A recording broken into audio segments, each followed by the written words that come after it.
पशु प्रवृत्तियां एक आवश्यक विषय वानिपीडिया से मानवता को दो भागों में विभाजित किया जा सकता है, अर्थात विनियमित और गैर नियमित। जो लोग अपने अगले जीवन या आध्यात्मिक मुक्ति के ज्ञान के बिना केवल पाश्विक इंद्रिय तृप्ति में लगे हुए हैं, वे गैर विनियमित वर्ग के हैं।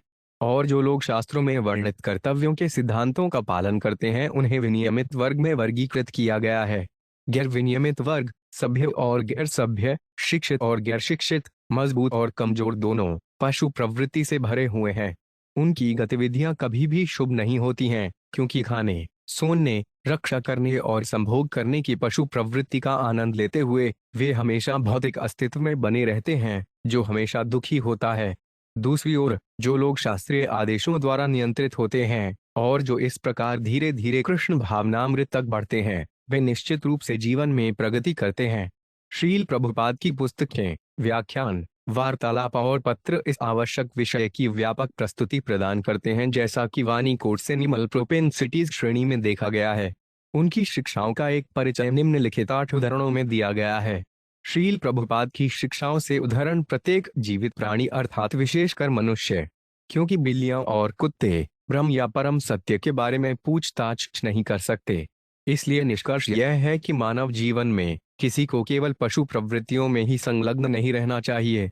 यह तो बस समय की बर्बादी है।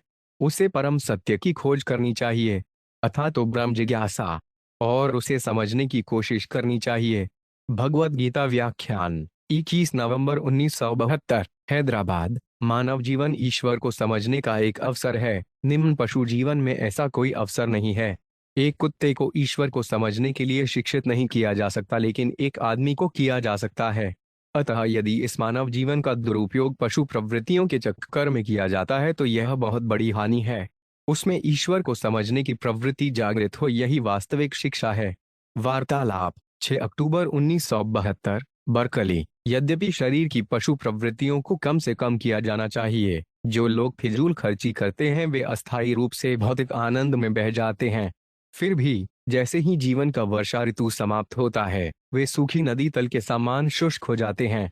जीवन सही उद्देश्य या सत के लिए है, जो हर समय मौजूद रहता है। भौतिक संसार में कुछ भी सत्य या शाश्वत नहीं है, लेकिन भौतिक संसार के बुरे सौदे का उपयोग सर्वोत्तम उद्देश्य के लिए किया जा सकता है। भागवत का प्रकाश, अध्याय 7। पशु की प्रवृत्ति दूसरों का शोषण करना है और मनुष्य की प्रवृत्ति दूसरों की भलाई करने की होनी चाहिए। पशु प्रवृत्ति और मानव प्रवृत्ति में यही अंतर है। तो यहाँ एक अच्छी चीज है, कृष्ण भावनामृत। आपको वितरित क्यों नहीं करना चाहिए, खासकर आपके देश में जहाँ इसकी बहुत जरूरत है। वे आर्थिक विकास के पीछे नहीं है। वार्तालाप 24 सितंबर 1968, सिएटल। अज्ञानी व्यक्ति जो इंद्रिय भोग के प्यासे हैं और जो विभिन्न देवताओं की पूजा करते हैं, वे मानव जीवन में जानवरों से बेहतर नहीं हैं। अपनी पाश्विक प्रवृत्ति के कारण वे आपकी पूजा करने में विफल रहते हैं और इसके बजाय वे महत्वहीन देवताओं की पूजा करते हैं, जो आपकी महिमा की छोटी छोटी चिंगारी मात्र हैं। श्रीमद् भागवत 6.16-38। हमारा जीवन उद्देश्यहीन हो गया है। हम यह नहीं समझते कि यह मानव जीवन हमें क्यों मिला है। यह कुत्तों के जीवन, सूअरों के जीवन या जानवरों के जीवन से भिन्न क्यों है। हम उसे नहीं समझते। हमें यह समझना होगा कि यह मानव जीवन कुत्ते बिल्ली जैसी पशु प्रवृत्ति के जीवन के लिए नहीं है, यह किसी अन्य दिव्य उद्देश्य के लिए है। हमें इस भौतिक बंधन से छुटकारा पाना है और अपना आध्यात्मिक जीवन प्राप्त करना है और हमेशा खुश रहना है। भगवद गीता व्याख्यान 25 मई 1966, न्यूयॉर्क। विवाह के लिए वैदिक निषेधाज्ञा मानव समाज को एक रियायत प्रदान करती है। विचार यह है कि एक अनुष्ठानिक विवाह समारोह में एकजुट होने वाले पुरुष और महिला को एक दूसरे को आध्यात्मिक जीवन में आगे बढ़ने में मदद करनी चाहिए। दुर्भाग्य से, विशेष रूप से इस युग में, पुरुष और महिलाएं अप्रतिबंधित यौन आनंद के लिए एकजुट हो जाते हैं। इस प्रकार उन्हें प्रताड़ित किया जाता है और वे अपनी पाश्विक प्रवृत्ति को पूरा करने के लिए जानवरों के रूप में पुनर्जन्म लेने के लिए बाध्य होते हैं।